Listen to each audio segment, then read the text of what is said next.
Aaron and I are standing here on the floor now with former Secretary of State Henry Kissinger, who was here ringing the bell commemorating 30 years of U.S.-China relations, which of course were made possible by the hard work that Secretary Kissinger did while serving under President Nixon. We welcome you, sir. Thank you very much for being with us. Good to be here. The obvious first question is the situation in Gaza. It's an area of the world you have worked very hard on. What is your view? How serious is this? We have to remember, Israel withdrew from Gaza unconditionally in 2005, and they are reacting to rocket attacks that have been launched out of Gaza. So the problem is, can those rocket attacks be stopped? And then they will have to stop their military operation. It's a complicated situation, but it's one that I believe will be solved, because if peace is to evolve in the Middle East, Israel has to take its responsibilities, but the moderate Arab nations have to take responsibility for the conduct of Israel's neighbors.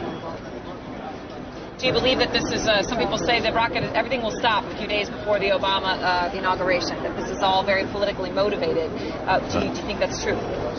I think it's a continuing process. The fundamental problem is, can Gaza conduct itself in a way that it is not a military threat to Israel?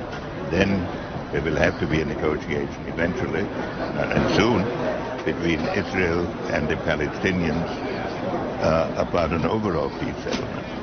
What do you think the most important thing is for Barack Obama? Obviously, you're here to talk about the anniversary for U.S.-China diplomatic relations, but if you had to say this is going to be the country or the conflict or the place that will define the Obama administration, what would it be?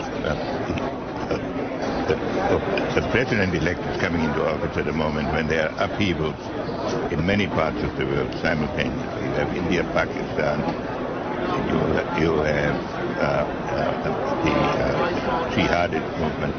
So he can't really say there is one problem that is the most important one. But he can give a new impetus to American foreign policy, partly because the reception of him is so extraordinary around the world.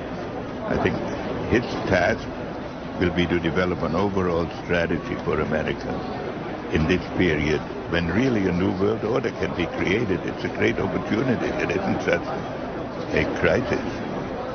Are you confident about the people President-elect Obama has chosen to surround him, because he does not have a great deal of experience? No, he has appointed an extraordinarily able group of people in both the international and financial field. Mr. Secretary, we thank you very much for your time. Dr. Kissinger, thank you very much.